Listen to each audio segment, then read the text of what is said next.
आज हम इस कुर्ती की कटिंग और स्टिचिंग करने वाले हैं। तो यहाँ से फ्रंट से इसको फोल्ड करेंगे इस तरह से, क्योंकि वर्क वाला गला होता है ना।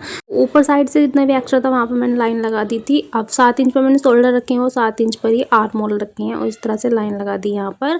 और 1/2 इंच पर मैंने यहाँ पर गोलाई दी है। अब क्योंकि मेरी कुर्ती की फिटिंग है 17 इंच यहाँ पर, तो 17 का हाफ 8.5 इंच और 2 इंच की हम यहाँ पर लूजिंग लेंगे। तो यहाँ पर 10.5 इंच पर मैं मार्क करूँगी और 8.5 इंच पर मैं यहाँ पर फिटिंग वाली मार्किंग करूँगी। तो इस तरह से हम यहाँ पर मार्किंग कर लेंगे। ये मैंने यहाँ पर 10.5 इंच पर मार्क किया और अब यहाँ पर 8.5 इंच पर मार्क किया। और अब मैं यहाँ पर चाक देख लूँगी कि मेरे चाक कितने हैं। तो यहाँ पर 12 इंच पर मेरे चाक आ रहे थे, तो यहाँ पर 12 इंच पर मार्क किया नीचे की साइड। अब मैंने कमर की नाप ली, तो कमर की नाप थी यहाँ पर 16 इंच, तो 16 का हाफ 8 इंच, तो मैंने यहाँ पर 8 इंच पर मार्क किया। अब यहाँ पर भी मैं 8.5 इंच पर मार्क करूँगी नीचे की साइड और 2 इंच की लूजिंग। और दामन देख लूँगी मैं, दामन कितना, तो दामन मेरे 17 इंच ही था यहाँ पर, तो यहाँ पर मैं 10.5 इंच पर ही मार्क करूँगी। और फिटिंग के लिए यहाँ 8.5 इंच पर मार्क करूँगी और सीधा सीधा इस तरह से इंच टेप को रखते हुए यहाँ पर लाइन ड्रॉ कर दूँगी, प्लस 2 इंच की भी यहाँ पर लूजिंग देते हुए और 1/2 इंच यहाँ से शोल्डर डाउन करूँगी और इस तरह से मैं यहाँ पर इसकी कटिंग कर दूँगी। तो हमारे फ्रंट वाले पार्ट की कटिंग हो जाती है इस तरह से। और यहाँ पर हम कट लगा देंगे जहाँ जहाँ हमने फिटिंग का निशान लगाया है, यहाँ पर भी आर्म होल की जगह। अब हम बैक वाले पार्ट की कटिंग करेंगे, तो बैक वाले पार्ट को भी यहाँ पर डबल फोल्ड करके रखेंगे फैब्रिक को और फ्रंट वाले पार्ट को इसके ऊपर रखेंगे। लेंथ हम इतनी ही ले लेंगे क्योंकि नीचे की साइड से हमारा फोल्ड भी होगा। और इसको इस तरह से रखते हुए यहाँ पर कटिंग कर लेंगे। सिर्फ हमें यहाँ आर्म होल से 1 इंच एक्स्ट्रा रखना होगा गोलाई देते हुए, बाकी सब सेम इसी तरह से इसको कट कर देंगे। यहाँ से थोड़ा शोल्डर को भी डाउन कर देंगे 1/2 इंच।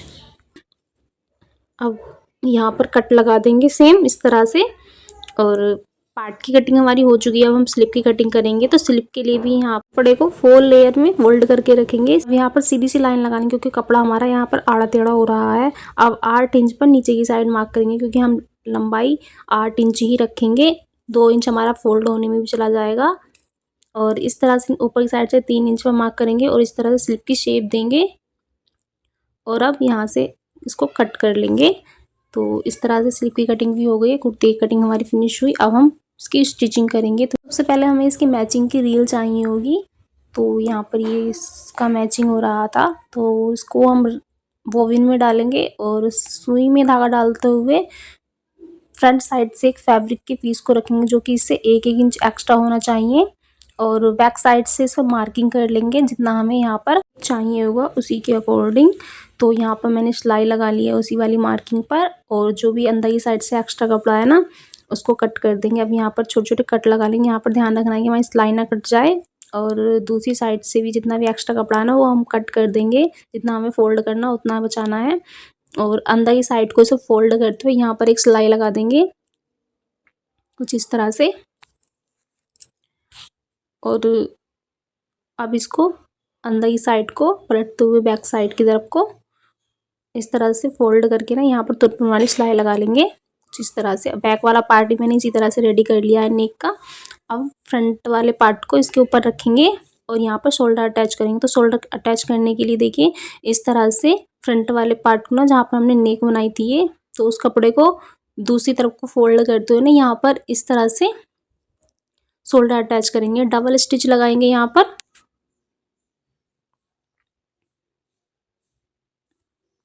अब देखिए कितनी अच्छी सी फिनिशिंग आती है यहाँ पर बैक साइड में भी और फ्रंट साइड में भी।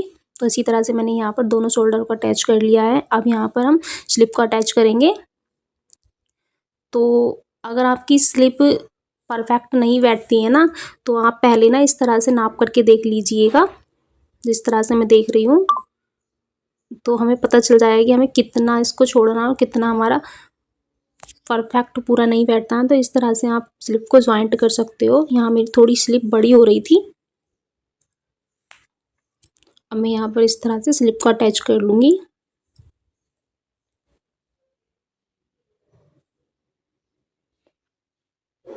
तो मैंने ये दोनों स्लिप अटैच कर ली हैं। अब यहाँ से स्लिप को तुरपन वाली सिलाई लगाएंगे फोल्ड करते हुए, फिर यहाँ पर फिटिंग वाली सिलाई लगा देंगे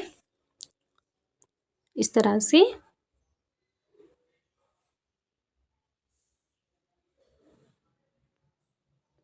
फिटिंग वाली सिलाई भी हमारी लग गई है यहाँ पर। और देखिए मैंने यहाँ पर आपको पलट करके सीधी साइड से दिखाया है इसको।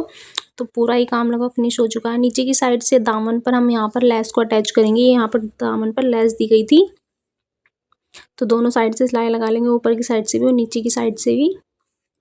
तो दामन मैंने अटैच कर लिया। अब यहाँ पर चाक को फोल्ड करेंगे इस तरह से।